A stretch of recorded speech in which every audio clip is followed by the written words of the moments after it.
everyone. Welcome to Castle of Horror, the show dedicated to horror movies and awesomeness.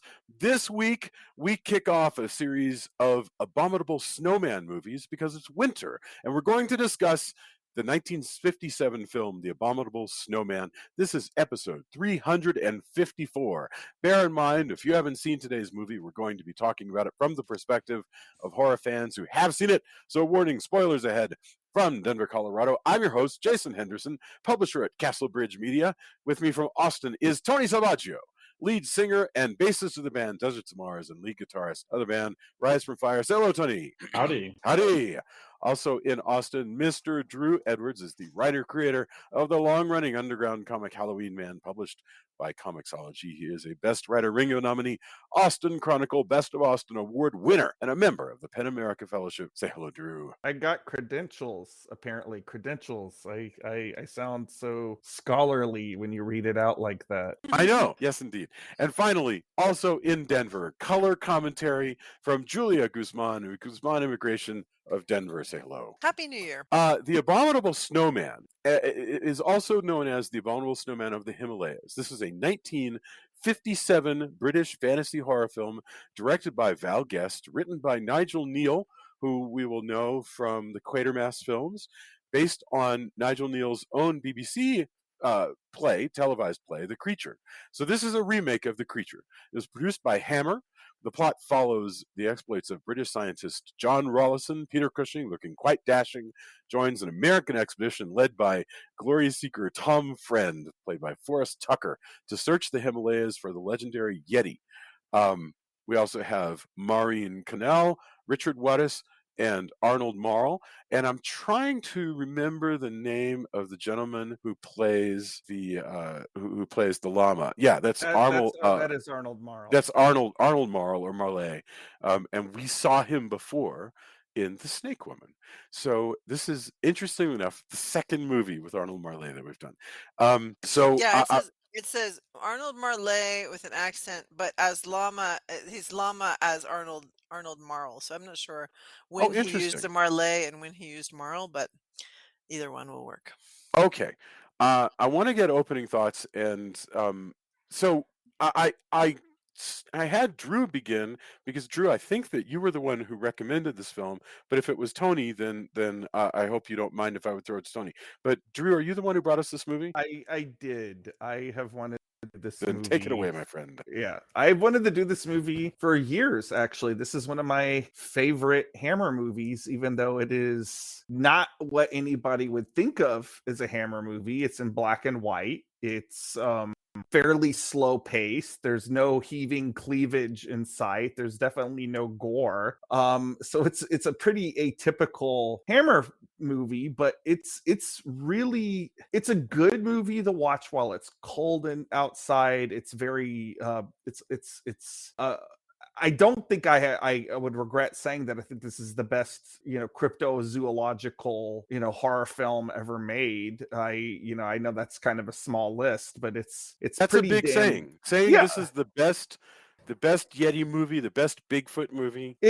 But I can't think of anything that really, first of all, it's got these two good actors. This is very much more so than a monster movie. It's a character study of these two different guys and why they are searching for this creature and what befalls them. But it's also effectively eerie at times. Like it's got a creepy atmosphere to it, and I actually think it would pair well with The Thing if you were to do a double feature. Like it's an interesting flick. It isn't talked about as much as the other Hammer movies because it's so different, but it's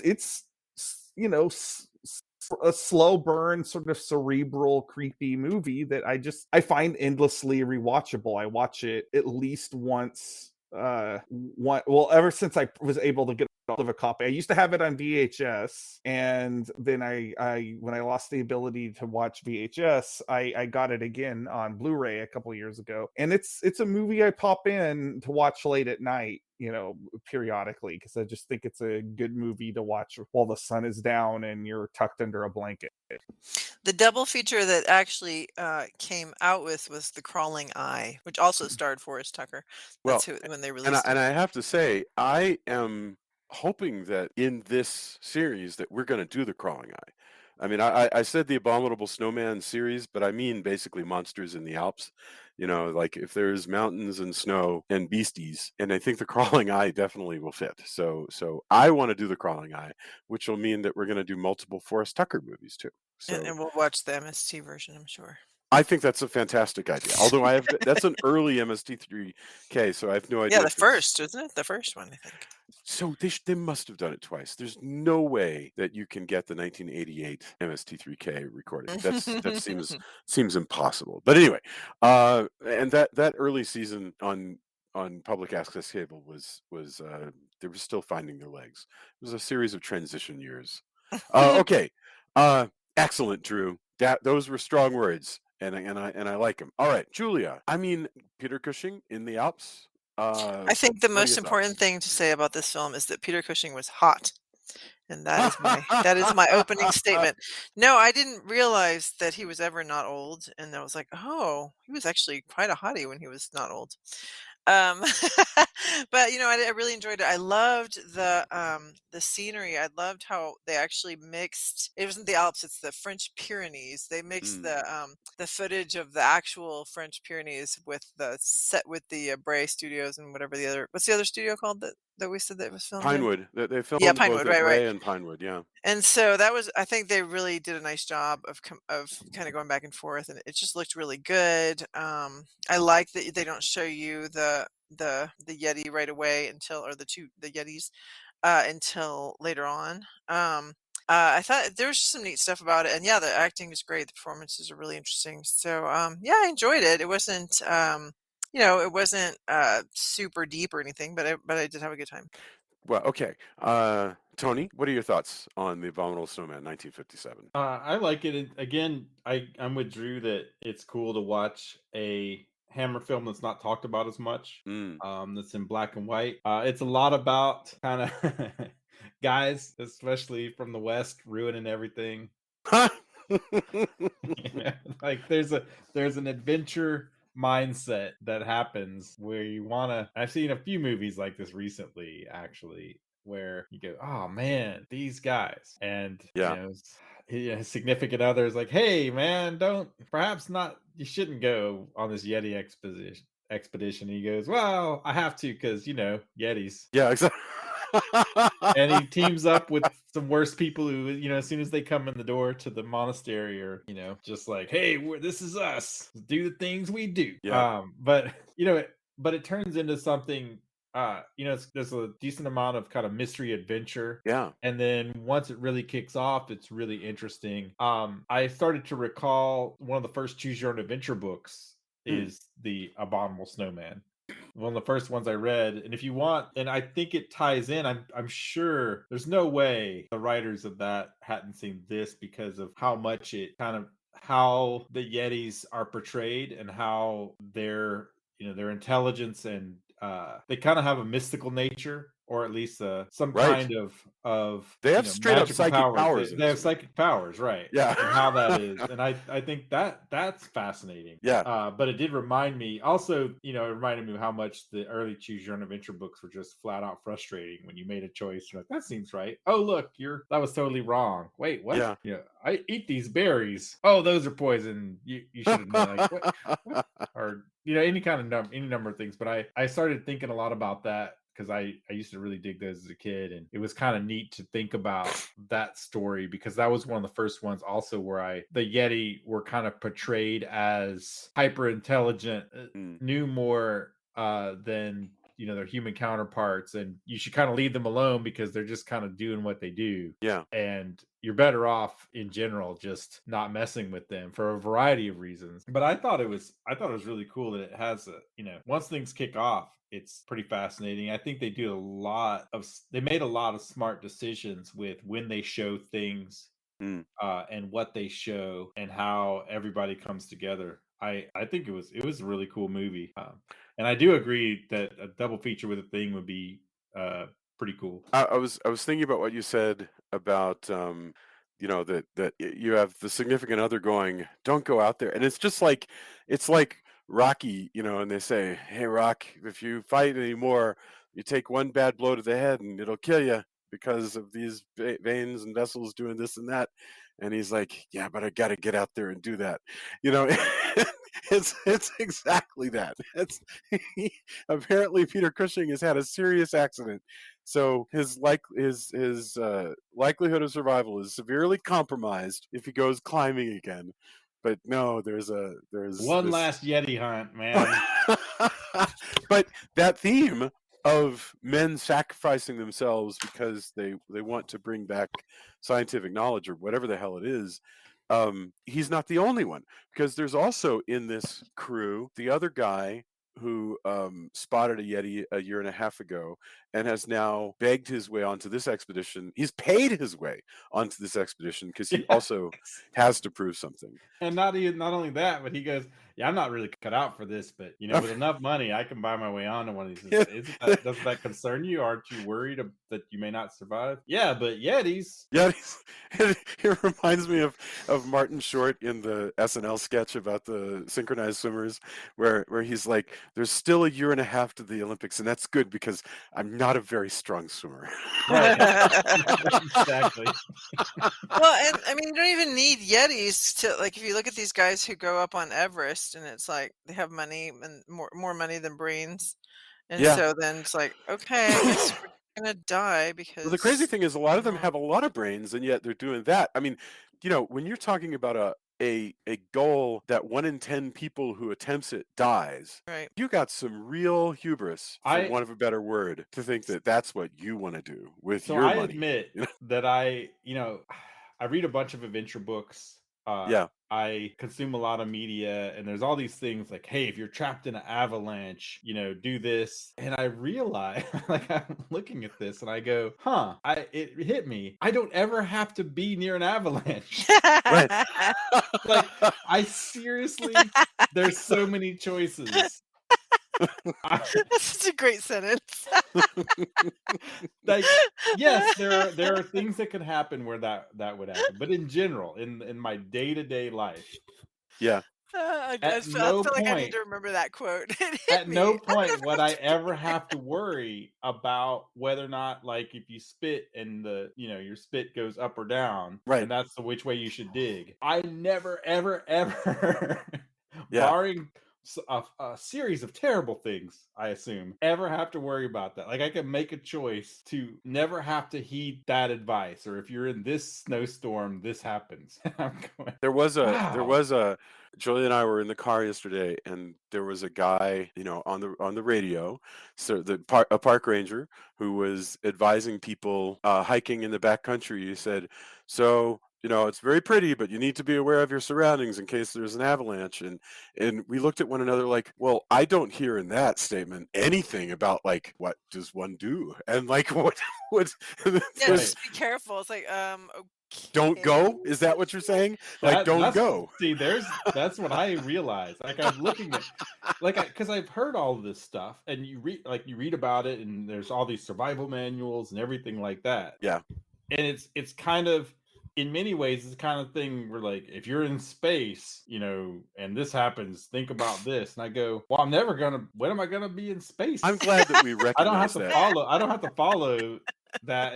But it seems very like you watch something and you're very enraptured, and you feel that tension in your heart, and because especially if it's a good film or a good piece of media that you're reading, and you feel that, and you go, whoa, what would I do in that situation? And there's a certain, I will say, watching this, and I never thought about it when I was watching The Thing, or you name it, but something about this, and I don't know why, but abstracted it for me. And I go, I just never, there's so many reasons why I never have to experience that. Now back to the movie while I'm goodness gracious. We have a bunch of guys.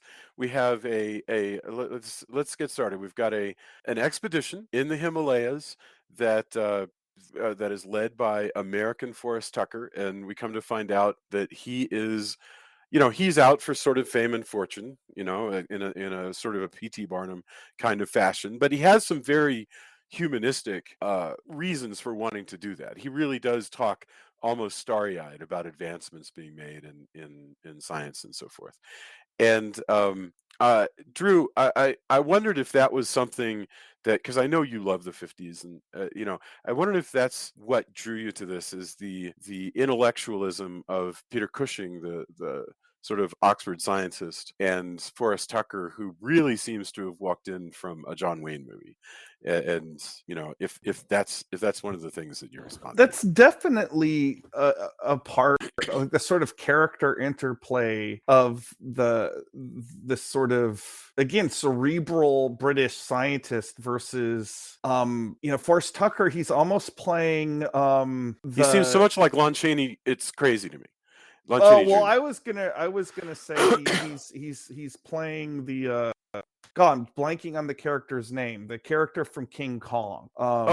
Denning, right? Carl Denham. Yeah. It's very much from that he's somewhat unsympathetic, yet Tucker imbues him with a certain degree of likability anyway, because he's so over the top. But like the conflicting ideas of like masculinity are certainly interesting, and I wish you could find the BBC because apparently in the TV version of this, the friend character was played by a British guy, and I think by having an American actor, like it creates a certain dynamic that you wouldn't have got if it had been two British guy. Boy, I hadn't thought about that. Yeah.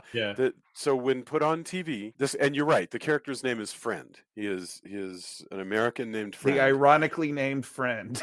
Yes.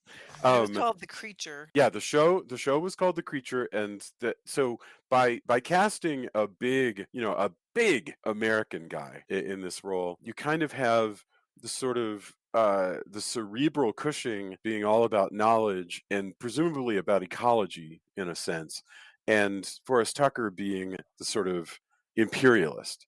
Well, he also has all of the tropes. He's willing to sacrifice anything. He's willing to, in fact, we find out he's willing to sacrifice everyone if necessary. He's willing to fake a discovery. Yes. He blusters through, hey, where do I find such and such? Get me some men. We're going up anyway.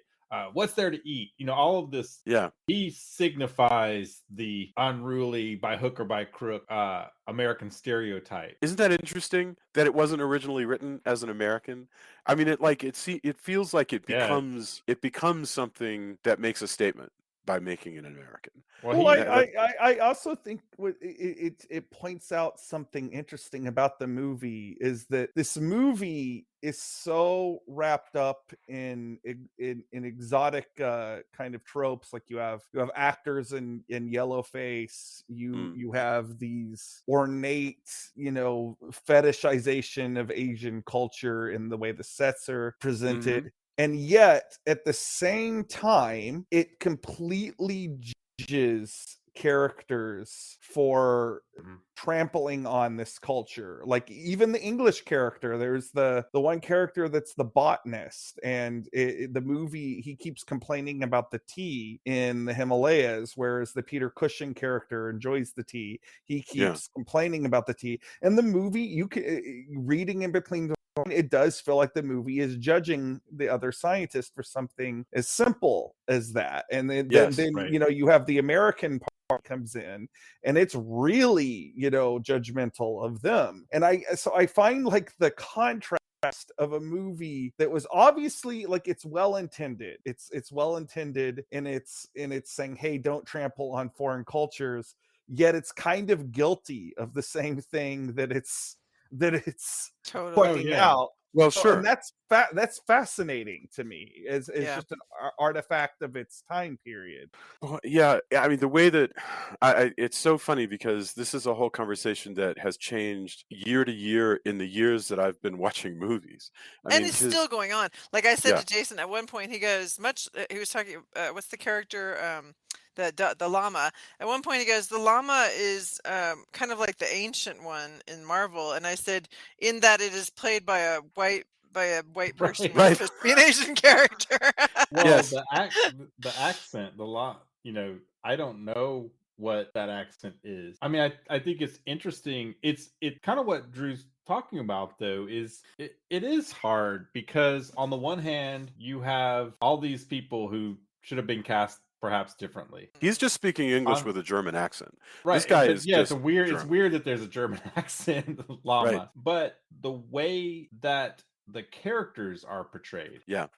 everyone in the monastery and the way they're just trying to put up with these Westerners who are come through, and then even more so in, hey, look, maybe you shouldn't mess with things you don't understand. Right. And the way the character, the way the llama is written overall is really interesting and works. Yeah. But unfortunately, you got this German guy, and he does a good job. But it's that's of the time, yes, and that's not exactly an excuse, But that's I think how it's things interesting. were. I mean, and you could talk about I think it's fair, Tony, to say the character has dignity.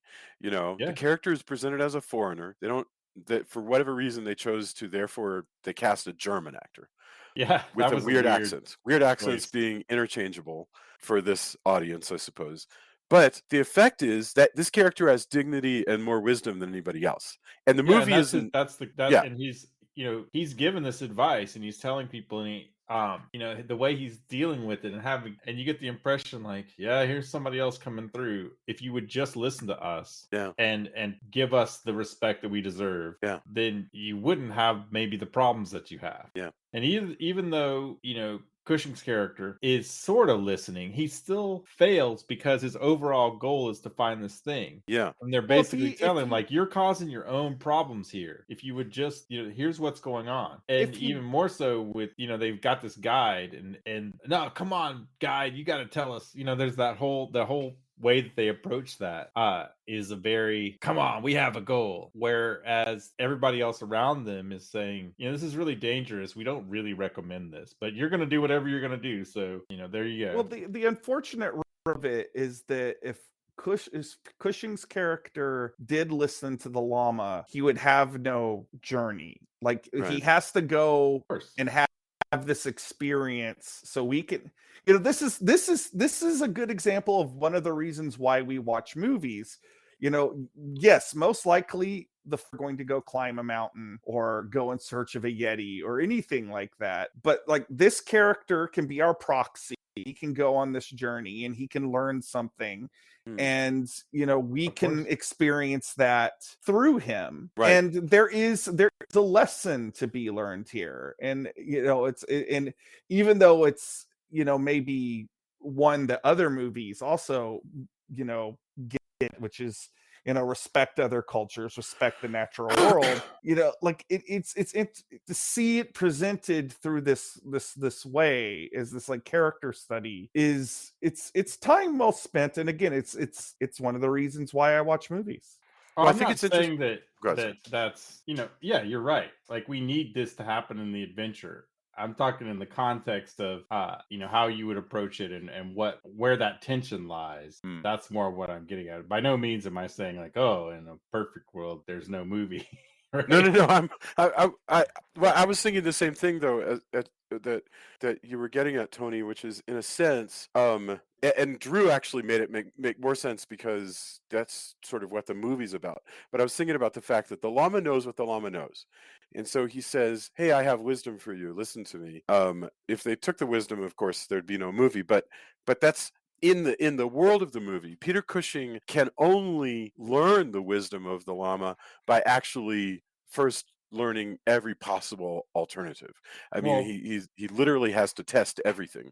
That's the nature of scientists. Sadly, that's how we learn. I mean, there's plenty of stuff as I grow older where I go and I tell, in my career, I tell people younger than me, I try to be a mentor where I can. And there's just some things that you don't learn until you go, oh, yeah, that's what they were talking about. And when you hit those moments where you realize that, you want to smack yourself because you go, why didn't I listen? Like, it was right there. All the things were right there, and that was on me for not listening. And now I totally see where that comes from. And that's that's human nature. I would be curious if this is the movie or if there's other adventure stories. Is this the first movie where we see the Yeti as a kind of revered thing and a supernatural creature with their own society and supernatural powers? We should talk about that right now. I wonder. So you've raised a really good question. If this is the first one, I'd be curious if it's like if King Kong turned out to actually be a god and actually have magical powers. Right. I don't know. I really don't know. I want to imagine that stuff like the Phantom Kingdom and things like that probably had magic and things like that, but I just literally don't. I don't know. So that's a good one. But skipping to the reveal of what's going on with the Yetis, because we don't need to like walk through the whole plot. As you mentioned, Tony, the way these Yetis work, they are Peter Cushing.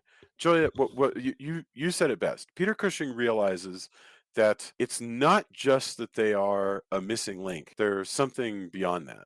How does he describe it? Well, no, I mean, first he's like, okay, we all descend from apes, and so we all just kind of are different mutations. And he's like, no, I can't remember what he calls them, but he says the Yeti is not actually descended from the ape at all, or at least not related to us. But I don't remember exactly what he said. What he suggests is that they are more advanced than we are, and that they're just waiting for us to die out. Right, that's later on. Okay, yes, I thought you were talking about earlier. Yeah, right. Exactly. That this whole idea that that they are not, because part of it is the fact that they're psychic. So I don't know, for those who haven't seen it, that not only for somehow, and I'm wondering if this is somehow a characteristic that the Himalayas just imbue upon you, but for some reason both the llama and the Yeti are psychic or are telepathic. And the Yeti actually are so powerful that they're able to make you think that you're hearing the people that you know. Like, not this just is so cool. Different things. That gave me chills watching that. Yeah. When they can imitate voices and stuff. Oh, right. So somebody who's actually died will be going, "Help me," or whatever.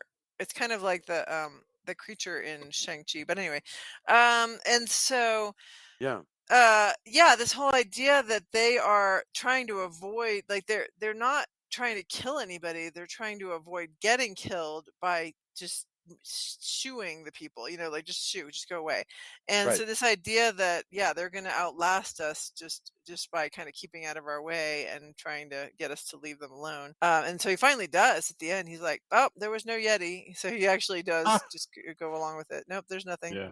Well, I mean, I think that we do it a little bit of disservice by skipping over the adventure part, because there is a whole adventure I just wanted to talk about the Yeti for a sec. Where they're searching and their path leads them. So there's a whole, holy crap, this is a really harsh land, and we should be careful when we're climbing mountains. That's really interesting, and that sets the tone because it gives us all the characters get even further introduced, and also how they deal with their Sherpa, who it's also, which leads them to where they are, because their steadfastness to not actually listen to him or take clues from him, because they catch a monkey first, and then he goes, hey, that's a monkey, come on. And our intrepid American adventurer goes, I don't care if it's a monkey, it's going to be a Yeti for us. But you get the impression that when our Sherpa says Yeti, he really does mean, because of not too long after that, Yetis break in and take the monkey. Probably not to free him, maybe to eat him, we don't know. But when he's saying Yeti, there is the kind of, I took it to mean also that he was saying, like, look, the Yetis will come after this thing. But since nobody's listening to him at all. Wow. I did not think about that, but I guess that I think it's a possibility. I think because he's done this a bunch. Like, he's smarter at mountaineering than any of these people. And that's his job, is to be that person who's smarter than at mountaineering. It's the whole idea. I kind of took it, and again, this could be just me, my own kind of headcanon on it, but I took it to where they're like, oh, he's so adamant, it's got to be a Yeti. He's seen one, where I think he's just trying to get across, like, look, this is what'll bring him, and that comes to pass. Your mileage may vary, but that's how that's really like, good. I wonder if that's it, and they're just. Because once the Yeti really comes, is where he's like, I'm out. Right. Like, He I'm runs, sorry. and it's actually quite comical, even though there's not funny music or anything, but it is quite comical that he just runs and runs and runs. Well, yeah, because he tells him he's really it sets it up too, because he at that point, and he didn't do, but here's why I think this as well. And again, I could be off, but he doesn't run away when they catch the monkey, right? He does run away when he says, you forced me to see this thing I was not supposed to see. Yeah. Like, when he actually sees a Yeti is when he goes, this is real. Yeah. I'm out. Like, you're basically not supposed to look onto the face of God, right? And everybody else is like, why is he so freaked out? Because he saw the thing that you should be scared of. And I thought, once that starts to kick off, that's pretty amazing. Well, there's also this possibility, they never come out and say it, but that the guys from the llamas, the monastery, and this guide and everything might also all be trying to either dissuade the exposition, or at the very least send them in the wrong direction, because you have the whole business with like the bandits who show up, and they're shooting at them, but they're not quite hitting them, and probably because they're more trying to frighten them than anything. And I'm sorry I interrupted you. Go ahead. What were you going to say? I was just thinking about other people in this crew, but no, you'll get there. So anyway, continue. Well, then with like the stuff about them catching the monkey, and the guide is saying, "Oh, it's a Yeti, it's a Yeti." It kind of makes me wonder if he's in it too. That he might have been put up. Well, that's one theory, but Tony's advancing this other theory that he's saying, "Hey, this is Yeti bait." I don't know. I mean, I think Drew's also could be correct, and he's like, both things. Because he could also go, Yeti, let's go. Come on, you caught it, man. That is totally a Yeti, and you have caught it, and now we can go back to the monastery. Let's go.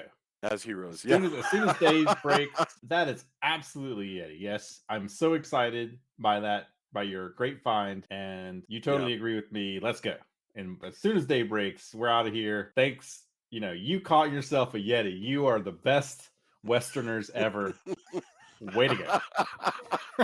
and I think both things can be true. I mean, right.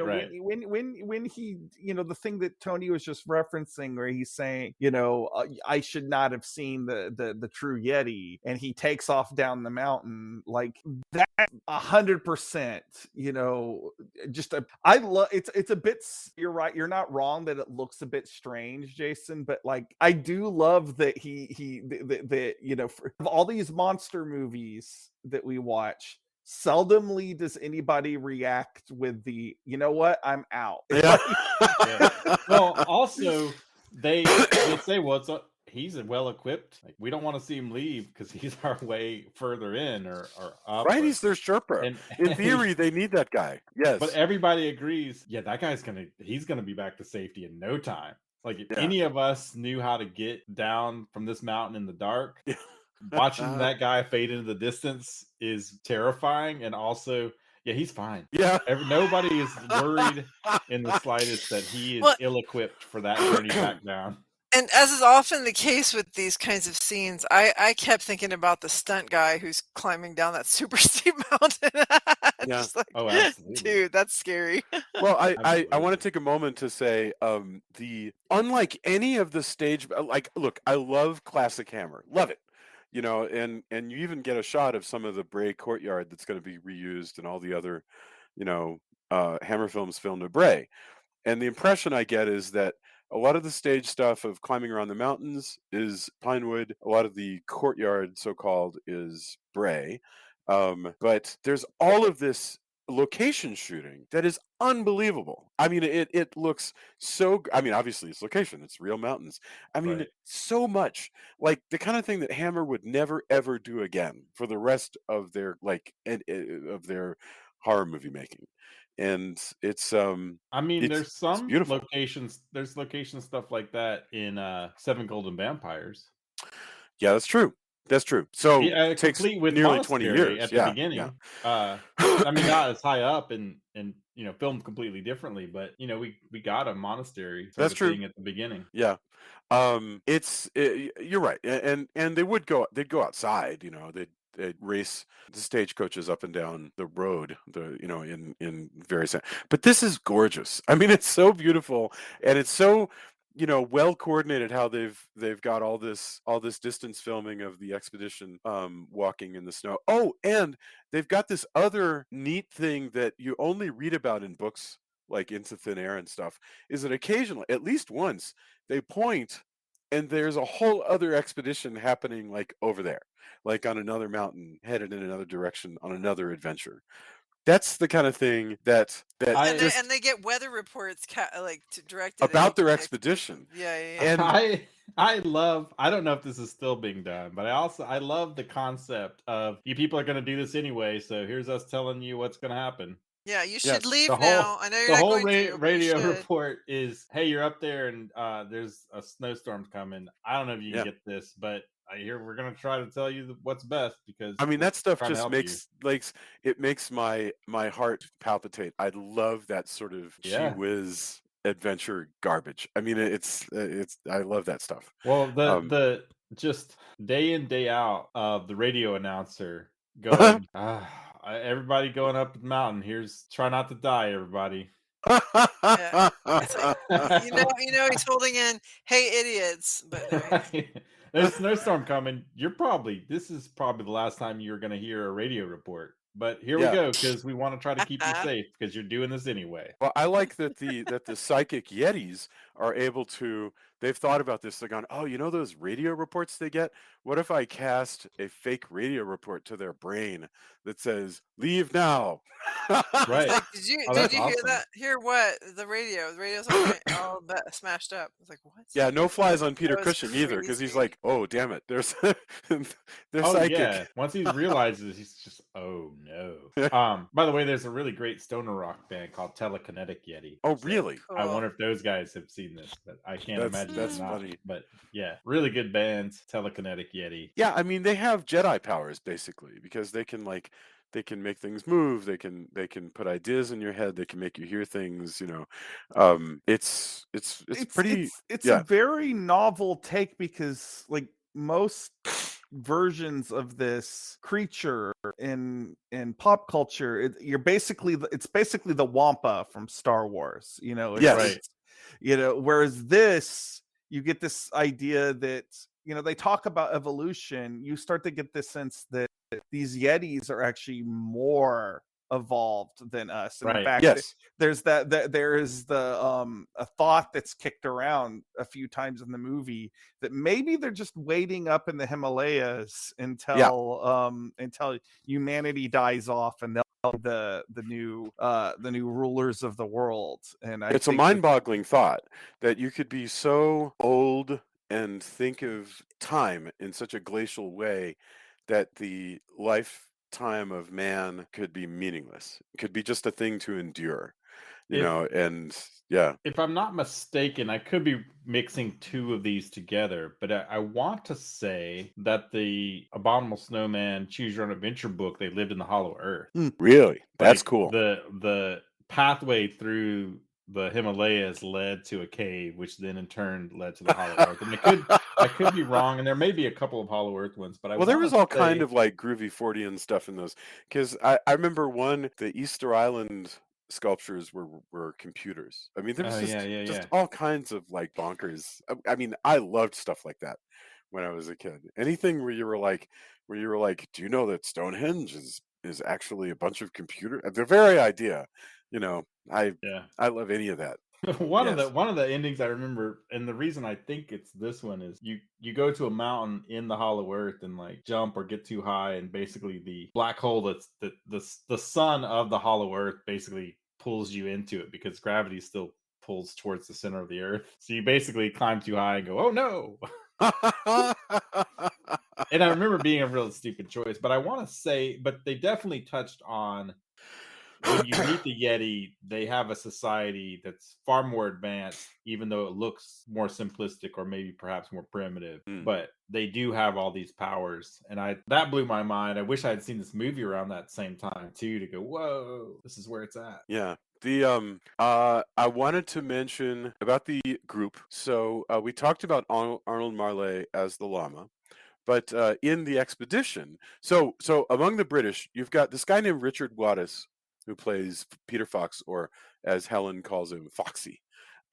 This is a guy who I don't know, but apparently if you're British and of a certain age, you'd know him. He was a comedic actor, and he was well known for playing a kind of fastidious guy, playing exactly the part that he plays here. This is people. I read reviews of this where it's like, oh, Richard Wattis shows up playing Richard Wattis, and so you totally. It's funny to me.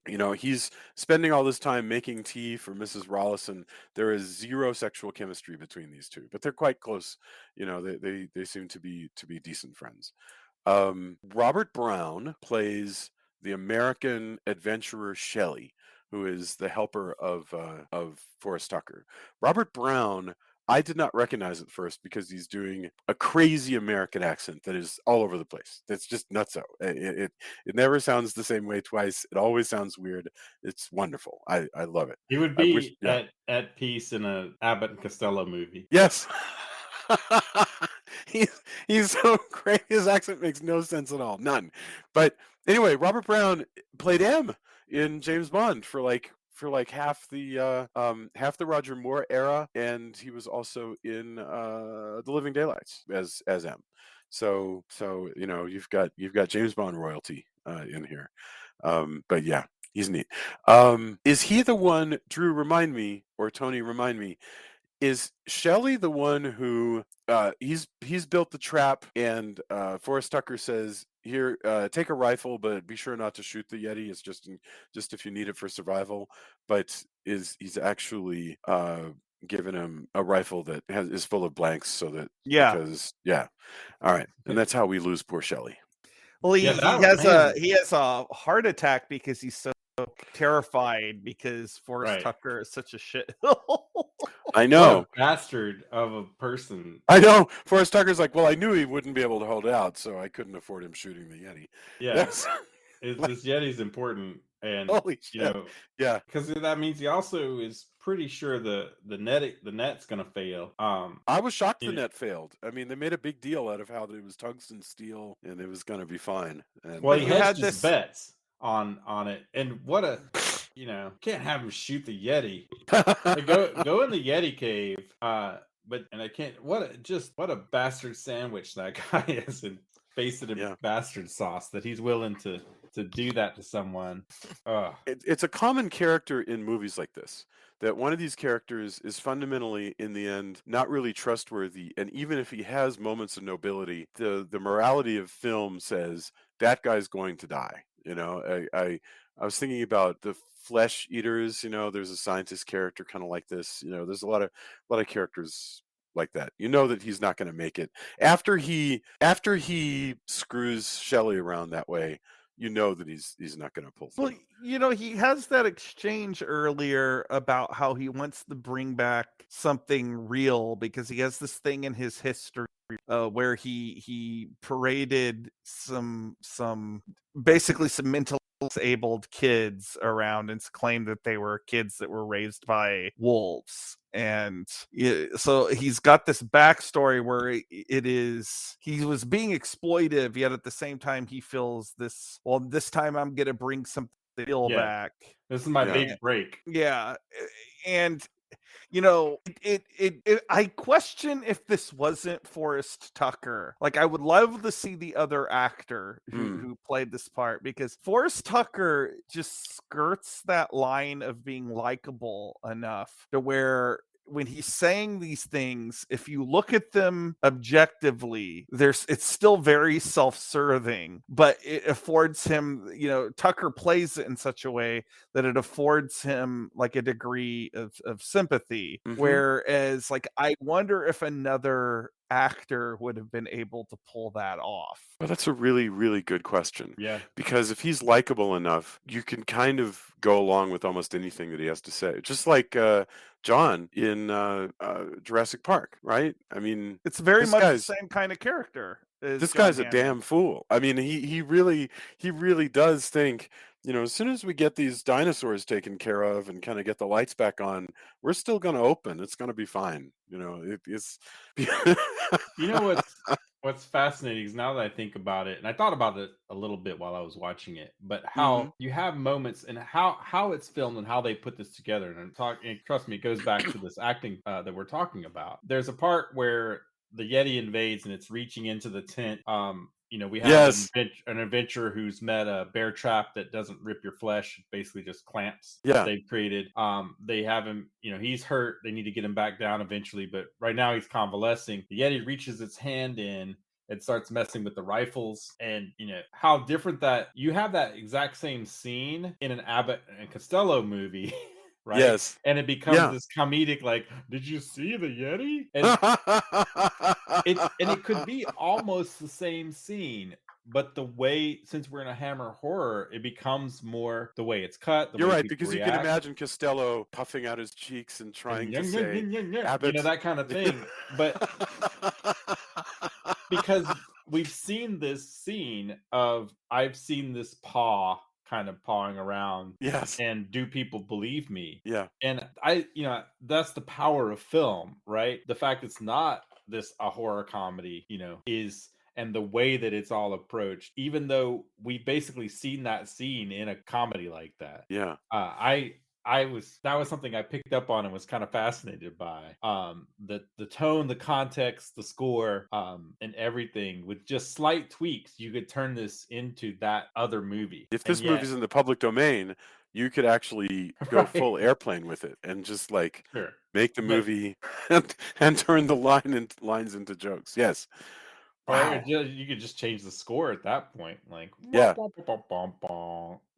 But those subtle changes in approach can turn a movie on a dime. And so I'm totally picking up on what Drew's talking about. Like, if you had that different actor, I would definitely like to see how that line is skirted between being almost likable and then making a huge heel turn when we find out that he's willing to sacrifice a person he's supposedly known for, a bunch of expeditions. Yeah. Hands that guy blanks. I mean, that is... Yeah. They have a history.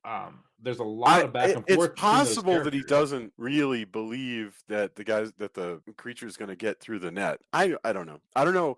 I'm not sure how to read it. I mean, it can go as good or bad as you want. I mean, you can really do several readings of it. The Beast, the original TV version, I am not sure if that is available. Oh, the creature. I'm so sorry. Yes. But I don't know if that is available. A lot of British TV is lost. It's the whole reason why, like, if you go on the AMC app on Roku box, you can actually find like animated recreations of like old Doctor Who, where they've taken like the sound and like cartoons of that. Sure. It's because the BBC just didn't keep things because they either threw them out or they would just tape over it. Like your grandparents have a tape, or ubiquitous, we taped over our wedding. Yeah. Which in fairness, they didn't probably realize that this was going to still be a topic of discussion the next century. Right. That's I mean, that happens so often with how we preserve film, why it happens that way. So many times it's a popular entertainment, right? Yeah. It's pop culture. And so why would anybody see this, adventure family film or like all the stuff where you get these variety films from like Mexico? Like, who would think to preserve this thing that you take your family to on Saturday and it's kind of throwaway entertainment? Now, as film lovers, we want that because that's cool to watch and it's interesting. Yes. And so much of our VHS days, like, yes, a lot of that didn't move to DVD because people went, let's make this movie for cheap and get it out on VHS and get into the stores so that we can all, make make some money, as opposed to these are things that will become cult hits, and we need to preserve them so that they can eventually go on Blu-ray, much less 4K, right?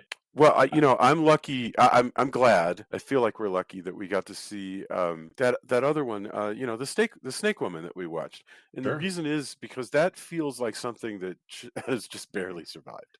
Right. That's and I'm looking up stuff about the creature. It says no recording of the broadcast was retained, if indeed one was ever made. I knew that probably was going to be the case because the Blu-ray that I have is a Shout Factory Blu-ray, and if there was a way to see the creature, they would have included it on. Although, from what I've gathered from that same Blu-ray, from listening to the commentary and the special features and everything, this movie follows the BBC TV movie pretty closely. Like although the guy that wrote it said that this was probably the better version because this had just that Hammer production values behind it.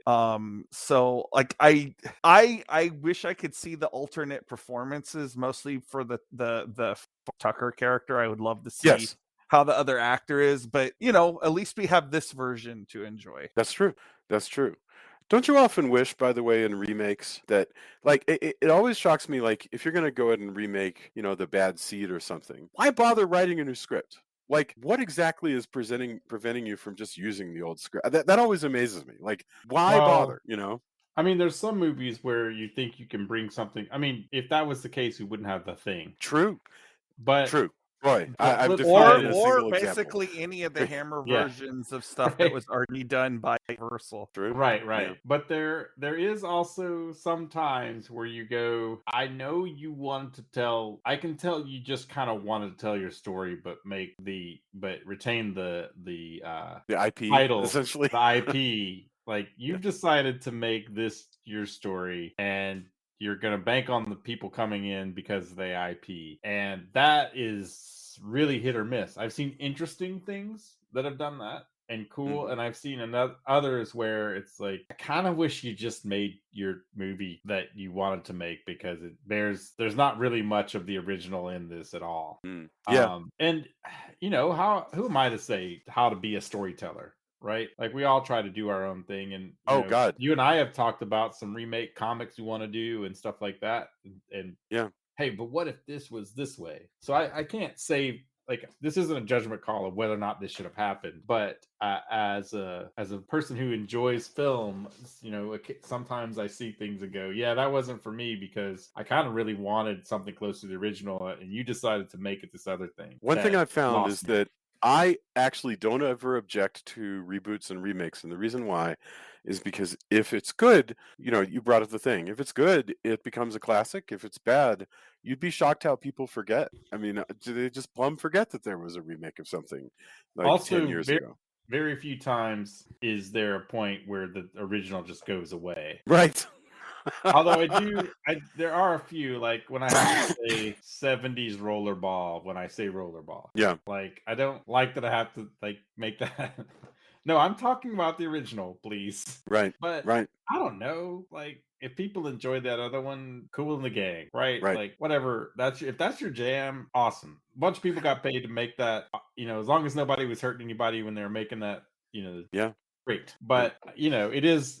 Worst case scenario, sometimes it's frustrating liking something or The Haunting, right? Yes. Have you ever noticed how there's this phenomenon, and Drew, I could swear that we were talking about this on Twitter the other day, where you'll mention a movie that you like, and then somebody else will go, oh yeah, I like that too, except for I really hate this part. And I'm always like, why? What is it do you feel one feels that they have to prove to me that they can come up with something that they didn't like, just to prove that they're a thinking person or something? Yeah.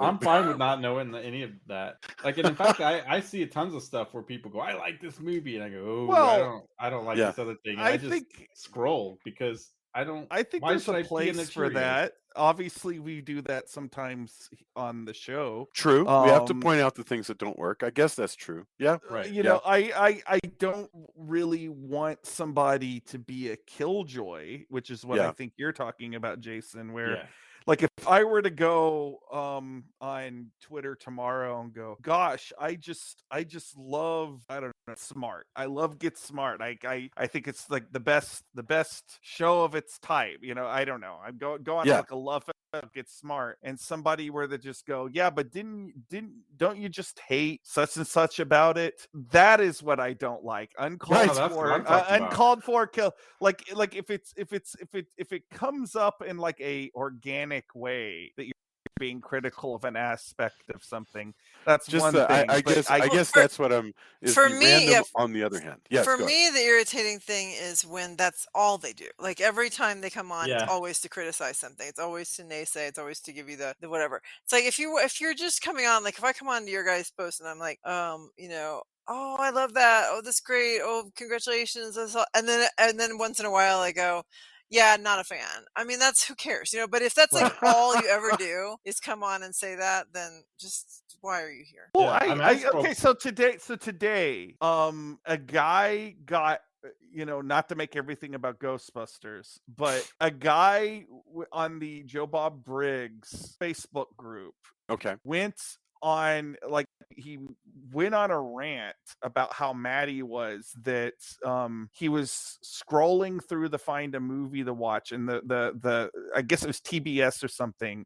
It said that they were running Ghostbusters, and he clicked on it, and it was the 2016 Ghostbusters, and he was just like, I felt so ripped off that they didn't specify. How could they do that? And then I was glad somebody else said it, because I, you know, like literally the first post was, it's been 4 years, get over yourself, you know, and you know, it's just like, why put the energy? Just, you know, watch. Show me. I think it's actually been where 6 years. Ghost touched you. Yeah. I saw a guy ranting today. He was mad that he found out that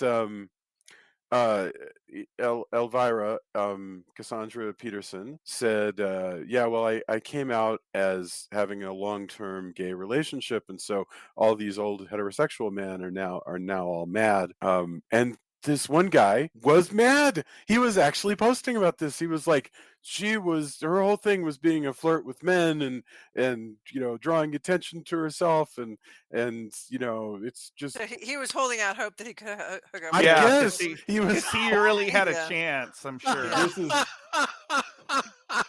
I like that he assumes that flirting was to men. That's right. He has kudos for his good self-esteem if he thinks Elvira is in his batting. First of all, she's bi, so yeah, okay, that's not fake, but. Sure. It's still weird to me how that's like a whole other thing where people get proprietary about like I had a crush on you know, this is well documented on the show. I had a crush on Jennifer Tilly when I was younger. You know, if Jennifer Tilly came out as gay tomorrow, I would be like, whatever, you know, because it's not like never in my mind did I think like, well, I'm gonna run into her and we're gonna. And you could also. I have crushes on all kinds of gay guys. Sure. Also, if it's somebody that you like and they seem like cool people, wouldn't you also go, hey, that's awesome, you get to be exactly. That's what makes me sad, is this was a really angry and gross, by the way. I'm leaving out some of the really offensive stuff that he said. Of course. And you know, it blows me away that people don't have goodwill for I mean, my reaction to all of that was like, cool. Yeah, exactly. Like that's what makes you happy? I mean, are they equally disappointed when people are married? Like what? Oh, I'm sure. Exactly. Well, back in the day, actually, that is something that you would do, is you would hide a marriage so that people would continue to buy your records thinking of you. Or I forgot which actor it was. It may have even been. I don't want to say because I don't want to be wrong, but there was like a Hong Kong actor who was popular, or many actually that were popular enough where they kind of couldn't. It was known that they were married, but they didn't make it a big deal because their fans would be emotional. There was a concern that their fans would be emotional enough to harm themselves or others because that person was no longer available. And it was documented. Again, this has been a while since I was reading about this, but I don't want to. I forgot. Somebody. I want to say it was somebody like Jackie Chan, if I'm not mistaken. But I believe I don't. I don't want to say that was it because I don't want to be wrong. I gotta say, somebody the other day was saying if you want to cultivate a good social media following on Twitter, you have to cultivate really, really serious hardcore fans. And I was like, that advice is certainly not for Jason Henderson. I mean, that there's no universe when I want people to even really give a second thought to that's just not something I don't want that. I don't want people to care about where I live, truly, except for vaguely interested, that's oh my God, that would be horrible. That'd be horrible. Drew, you get harassing tweets because people think that you are your performer spouse. Jamie. Yeah, so people think I'm Jamie, and admittedly, it's because I tend to post more pictures of her than me because she's more attractive than I am. But the funny thing about that is, you get horny, lonely people who message me thinking that I'm her. So I can't even imagine what it's like to be a woman. You're routing this back to the Elvira thing, because I get that little snippet of it. I can't even begin to imagine what it's like to be a woman in the public eye. It's because so much scrutiny, but also so much just sleazy grossness that you have to put up with.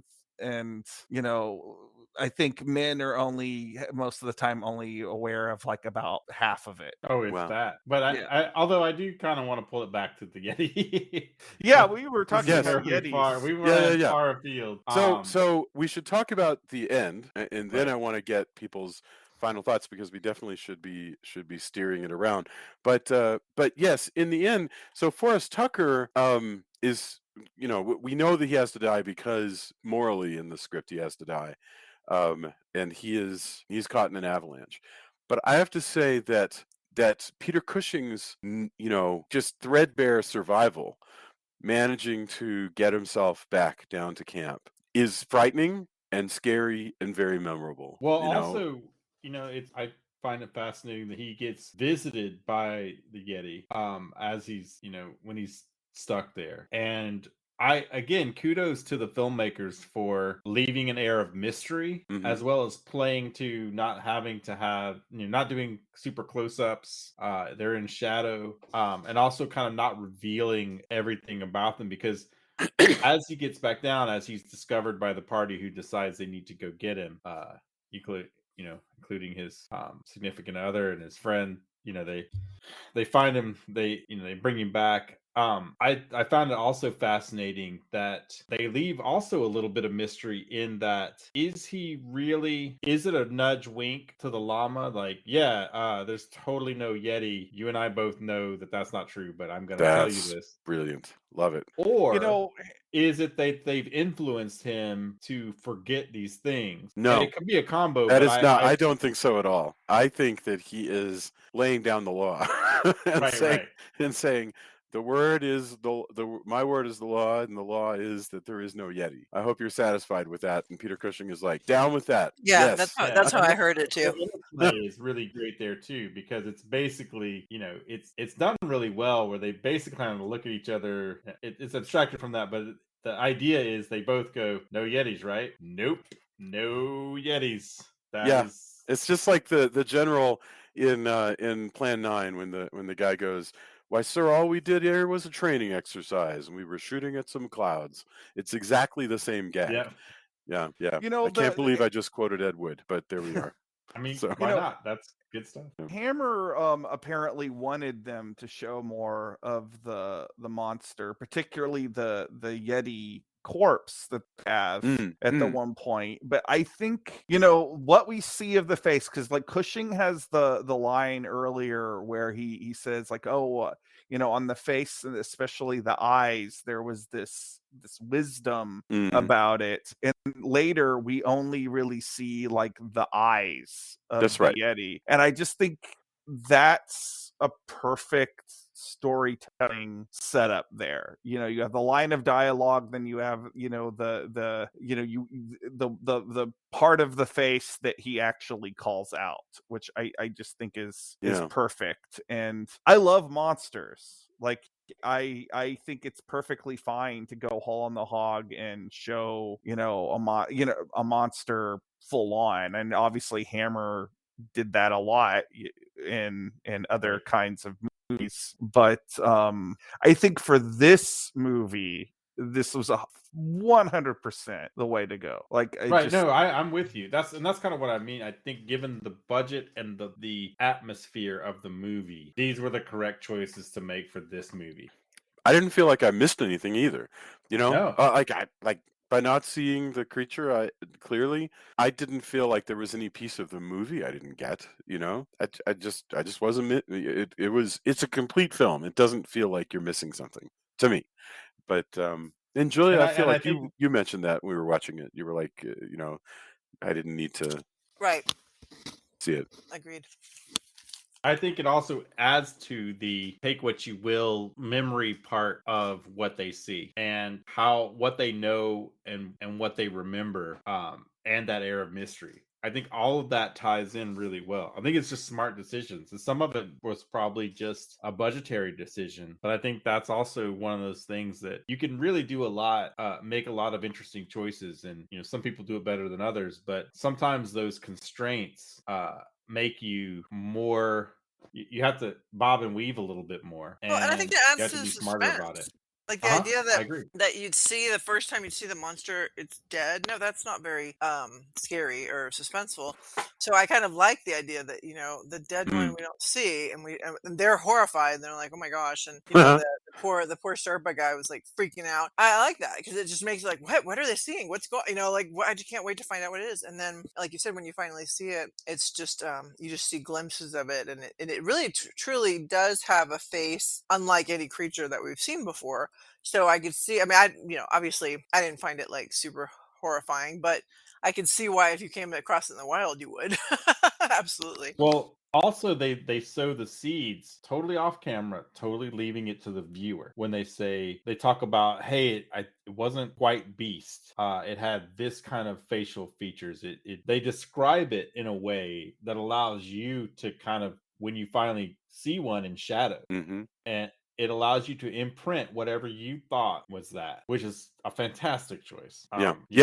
Sowing those seeds to allow you, when you see it, and even then in shadow, like you're going to project whatever that was onto these shadowy figures, even if you see a little bit more than that. And that's, you know, that's just good filmmaking. I almost always think that it's the better choice to show us the creature in shadow than to actually show us the creature, unless it's like Steven Spielberg or somebody who's just really put a lot of time, money, and thought into how this creature's going to look.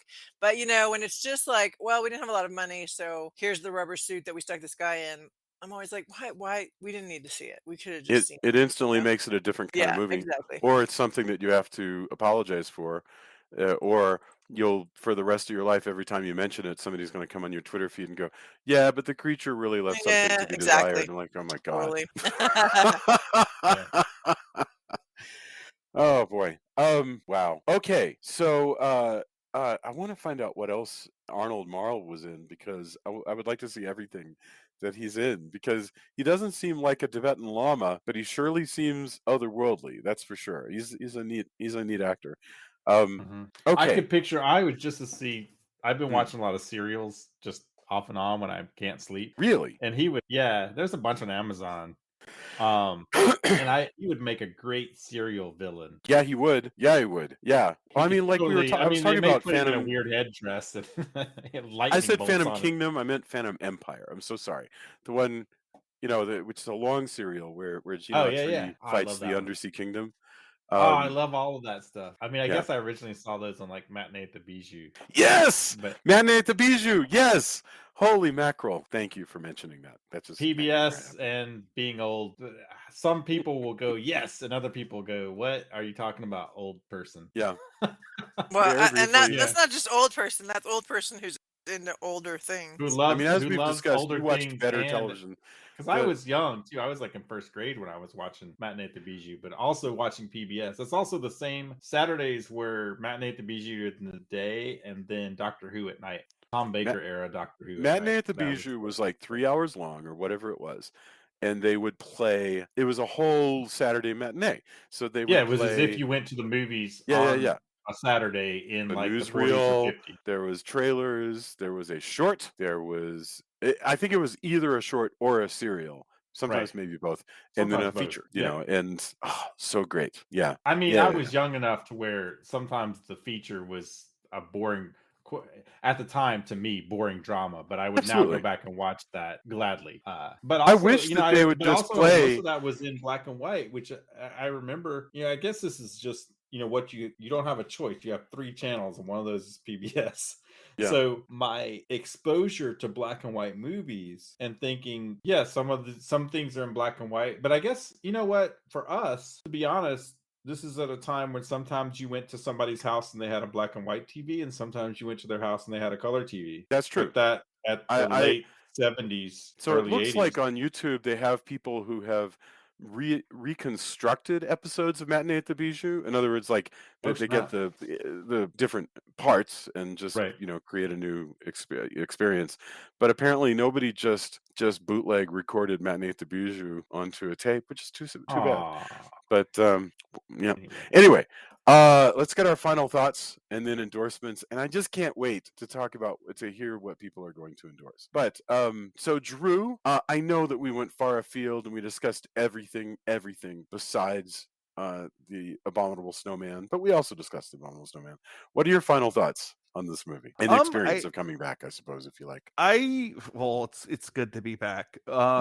I think that this is an underrated Hammer flick. I hope that us doing an episode on it will bring some people to watch it, because I think there's a lot of interesting stuff here, and especially as a Hammer movie, it's definitely more in line with the Quatermass stuff, which I would love to do those at some point, particularly Quatermass in the Pit, which is a really cool movie in its own right. Did we not do that one? I thought I could have sworn we did that one. I don't remember. We have not discussed Quatermass and the Pit. Oh, that's such a good movie. But this it's a quieter, slower, more thoughtful version of it's definitely not the bing bang boom of like the Vampire Lovers or something, but that's okay. I think that it's interesting to see this earlier version of what Hammer horror could be, and I just really like this movie, and I liked hearing your thoughts on it. So again, my hope is that from this episode, people will check this movie out. It's very easy to watch right now because it's on Hammer's official YouTube channel. Very cool. That's wonderful. Julia, what are your thoughts? Yeah, I did enjoy it. It was it was interesting, and even talking about it, I'm thinking of I've been realizing more and more things that I liked about it. So I did think it was a great film, and I agree that it's something that people should check out if they haven't heard of it before, if for no other reason than the fact that Peter Cushing is hot. So you didn't think that he was this hot in like Curse of Frankenstein, which is like the same year? Yeah, I know, but I guess it's just that here he's like all this rugged adventurer type, so it adds hotness. He's kind of an unlikable asshole as Dr. Frankenstein too, Jason. That's true. Because I was just watching Revenge of Frankenstein last night, and he's such an asshole. He's very much the love interest, though, in Brides of Dracula. I mean, that is true. He's the bride. Right? And that's 1962. So that's just So yeah. That would be fascinating. Right. Tony, what about you? Yeah, I really enjoy. I'm glad we covered this. I think it's been cold and gloomy outside, so this has been a perfect time to to watch this movie. Hopefully, we don't get. I don't want to get past that. I'm okay with no snow here in Texas this year.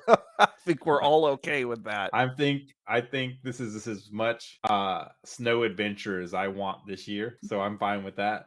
The funny thing is, it's not the snow; it's the freezingness, because you guys had those single digits last year. Oh yeah, well it was all of it. It was snow and like the lack of preparedness by our All I'm saying is this is as harsh a winter as I want to experience in this film.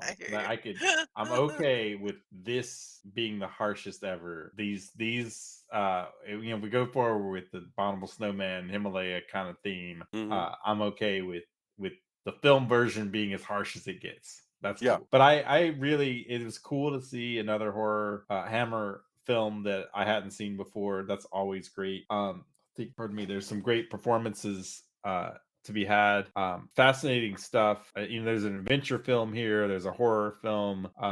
There's a whole thing about, is man really, the be all end all?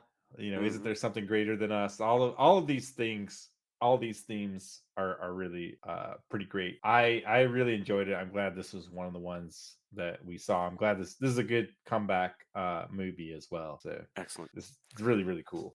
I feel the same way. I really love the adventure here. I'm glad that Drew suggested this one, and it also gives us the jumping off point of a new retrospective, which promises to have a lot of really neat stuff in it. So both as a movie in itself, which I think has wonderful atmosphere and was just very interesting to watch, but also as the beginning of something and a good return, I'm very excited. I enjoyed it very much. So thank you, everybody. All right, endorsements. What we have to recommend this week. This is going to be fun because I have a couple things to think of myself, and whichever of those I choose, I'm excited to talk about it. I want to hear what you guys have to endorse, what you've been watching, listening to, whatever you want to recommend. So, Drew, what do you have for us? Well, for Christmas, my aforementioned spouse got me the Shout Factory Blu-ray set of The Fly, which it has all of the Fly movies. It has the original ones from the 50s and 60s, as well as the two ones from the 80s. So I have already watched the Fly, the 1950s version, and Return of the Fly. I have not yet watched Curse of the Fly, which is a movie I have never seen, but I've always wanted to see. So I'm interested to finally plop down and watch that. And I've watched a bunch of the special features on the Cronenberg Fly, but I haven't watched the film itself. The set is great. Shout Factory always puts out a really good, lots of special features, really cleaned up pictures and everything. Yeah. The thing that I invite people when you talk about The Fly nowadays, I feel like more sadly, we were just talking about remakes. I feel like the original version of The Fly often kind of gets talked about as like a footnote almost when talking about the Cronenberg film, which I do like. I'm not trying to dog on the Cronenberg film, but the original version of The Fly it's a really good horror film, sure, and a really good character-based horror film. And I hope, outside of saying, hey, check out this box set's really cool, I also would like to suggest that people go back and rewatch the original version of The Fly, because I think it would surprise a lot of people who have maybe overlooked it in recent years in favor of the Jeff Goldblum version. And I think that they would be surprised at how effective the one from the 50s is, because it really holds up nicely in its own right. And beautiful colors in that movie, by the way. It's really pretty. It's a really pretty horror film as well. But that's my big endorsement for now. That's the way I remember it, having beautiful colors and just being amazing to look at. I saw that as a kid, and I was just transfixed by it. I loved The Fly. It's weird that the sequels were black and white. It's fair to say I haven't seen it since the 80s. I mean, but I probably also haven't seen the Cronenberg one since then, which it's funny that we haven't done it on this show either. So maybe a Fly retrospective is probably a good idea later on to do the whole damn thing, including Curse. So that sounds good. Yes. Cool, Drew. Thank you. Julia, what about you? Oh gosh, so many things. We've been binge watching a bunch of limited series or miniseries, whatever you want to call them, on Netflix, and so I'm going to pick one that I really enjoyed, which is Unbelievable. Which is based on the true story of a serial rapist, and these two detectives that figure out what's going on, because the rapes were all taking place in different districts, so nobody else was figuring out that it was serial. But gosh, really, really, really good acting, really interesting story, and it's really interesting true story too. So that was fascinating. I love that. I also, obviously anybody who's paid attention knows that I'm a big MCU nerd. So I, of course, really loved Spider-Man No Way Home. So fun. And also our family got an Oculus, is it Oculus Quest? Is that the one we got? For Christmas. And Oculus 2, actually, for what it's worth. Yeah. And that thing is so fun. It's so fun. It's especially Beat Saber, but also just exploring. Like, I mean, I don't know. This is gonna sound so stupid, because everybody who's done VR for years and years is gonna be like, yeah, no kidding. But just to explore the 360, the explore area of the Oculus, where you're on the space station, it's actually really the real camera that was really on the space. You're just really just on it, and you're looking at the Earth, all this kind of stuff. Or you're just taking a tour of some country some city you've never been in, or one that you have been in, and you're just excited to be back. So cool. I mean, it took me, I'm a very late comer to VR, because I was kind of I don't know, I don't really like the idea of it. And now I'm like, oh, no. It's all. You're going to have to show me how to do that, how to use it, because I haven't really used it very much at all. It's so fun. I love it. That's pretty cool. Thank you, Julia. Yeah, Unbelievable was amazing. And one of the few shows I've seen that literally just takes an episode of This American Life and transplants it to a miniseries. It's amazing. Tony, what are your thoughts? I mean, sorry, what are your endorsements? I have a couple, but Julie did remind me years ago, Julie, you would enjoy this. We had a game jam thing at work, and we developed a VR game where you basically had to grapple your way back. Mars was behind you, and you had to grapple your way back to a space station. Using, you had a controller, and then you were supposed to pull yourself. Awesome. There was a bunch of, you could run out of air, or you could burn up, or you could get back to the space station. But then we also included what we call Vomitron mode, where we had a hidden key. Oh no. And it would just spin you, but then they have all these roller coaster ones that are that, where you're just oh my, I get nauseated every time I get on one of those. Sophia's been playing the Five Nights at Freddy. FNAF, Five Nights at Freddy's. And being screaming and being terrified. It's pretty funny. I was trying to record her screaming, and I was recording her for a while. Nothing was happening. As soon as I hit stop, she screamed. I was like, damn it. I have a friend who's playing a game where it's music based, but then you have a shield where you're defending, and then it's music based. I need to find that out. I'll find out what it is, and I'll let you know. But yeah, I just was remembering that we did pretty well, and that was really fun. You had to build it over a day basically, and but having the Vomitron mode. And we also blared siren sounds. It was obnoxious, but it was pretty funny. But as far as I've been watching a lot of stuff, but three of my favorite things is I got the Shaw Scope Volume 1 Shaw Brothers box set from Arrow, and it is amazing. It's 2K restorations from 4K scans of a bunch of Shaw Brothers films, along with a book, and the cover is even shiny, like the Shaw Brothers logo. I am loving that. It's really good. I haven't watched all of it yet, but everything I've seen has been really great.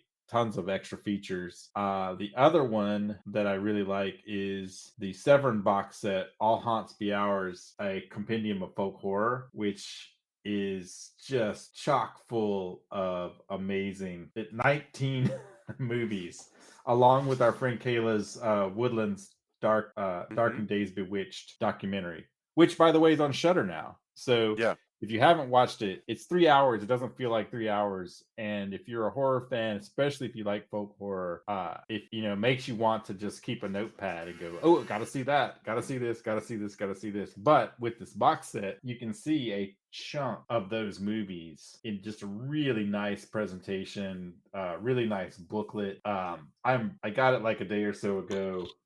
I haven't had a chance to just bask in folk horror yet. A few of them I've seen, but there's restorations. There's all kinds of just stuff and kind of stuff that you may not immediately find. And that's really cool. It's got like a really good feature-filled disc of is it I'm trying to think of the name of it. Eyes of Fire. That's right. Which I remember the cover of, seeing the cover all the time. But there's just so much in that box set. And if nothing else, I think even if you don't get that box set, because it's a little pricey, it's well worth it though. Price per disc per movie is great, but definitely check out the documentary Woodlands Dark and Days Bewitched, because it's done just so well. And then finally, I also got they produced a 850 page plus translated Common Rider manga hardcover, and that thing is like a brick. But it's all the Kamen Rider manga you could possibly want. Or I guess if you're a fan, maybe you'd want more all the time. But 850 pages of unadulterated manga Kamen Rider is pretty fantastic. And I'm really stoked that exists. So it does my, Japanese adventure heart good. Because that's a crazy show. And it's one of my favorites. And having the manga version of that is fantastic. So... But yeah, all of those things are things I've been into lately. So that's great. That was really great. Okay, really quick. Monster Movie Happy Hour just did an episode on War of the Worlds. I haven't had a chance to listen to it yet, but I can't wait because they love talking about things with hunky scientists, and War of the Worlds probably has one of the best ologists. Yes, ologists. Yes. So I can't wait to hear them talk about War of the Worlds, and that's their new one. So, Gene Barry is the best ologist ever in that movie. Okay, if you want to watch a not very good transfer of The Abominable Snowman from 1957, but a fascinating transfer, on YouTube you can find the Commander USA recording of the Abominable Snowman 1957 with all of Commander USA's USA Network intros and outros and all commercials.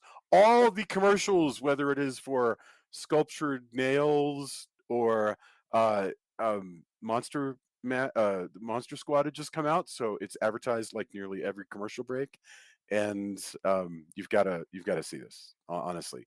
So that is one good way to might rewatch this movie in that format just because I watched it on a Roku channel that came up, and awesome. with ads, and it was pretty good. It was good, and that looks good. But look, if I can watch a full nostalgic USA version, I don't regret that wasn't my first viewing of this, but I think you've sold me on revisiting it. Yes.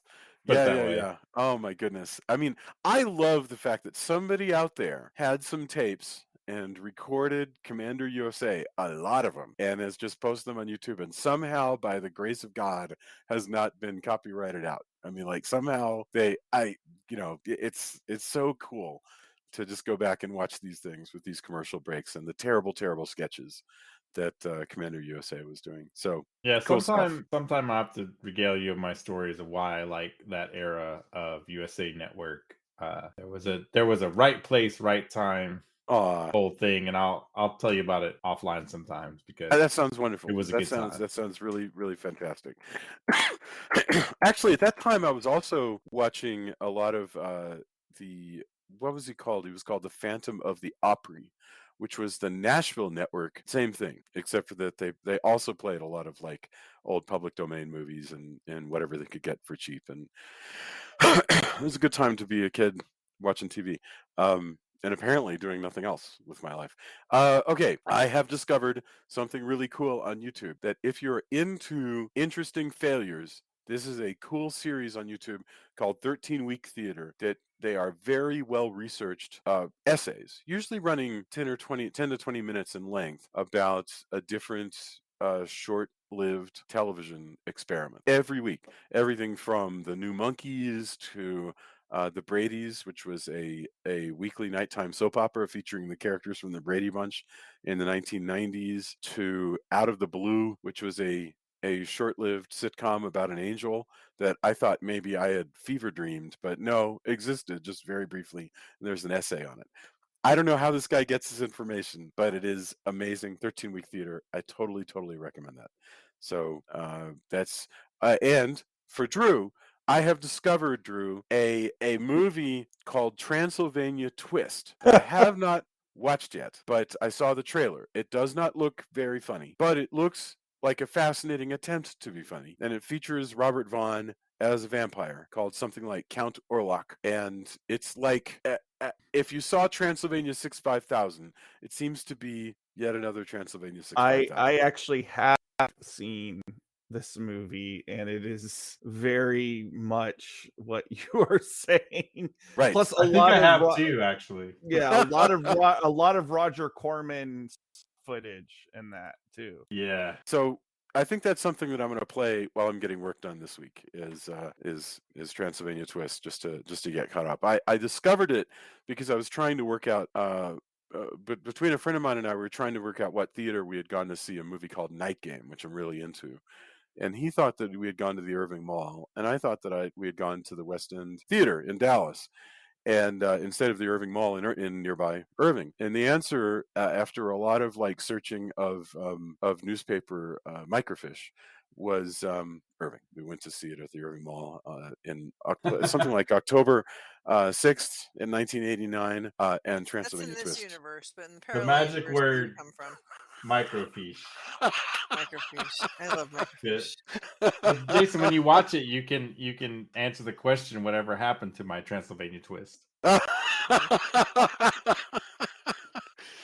So I even tweeted about this. I was like, turns out it was the Irving Mall because the West End movie theater did not exist in 1989. And your friend Pat chuckles.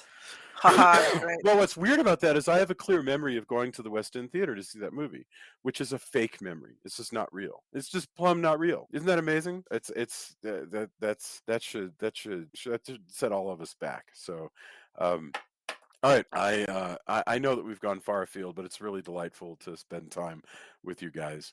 To the extent that I am responsible for moving the conversation in the wrong directions by just asking far out questions that led us down the wrong path, it is my fault, and I'm sorry. I'll do better next time. I mean, it's never happened before. It'll never happen again. I wouldn't say wrong path. I think everybody, look, if you've joined us, I mean, maybe we get new people, and so that's awesome. That's always awesome. But if you're a fan for a while, I think the kind of rambling path that you take up the mountain this time, yes, is kind of par for the course. I don't know. I think we probably went a little bit long just because we're all so glad to be back.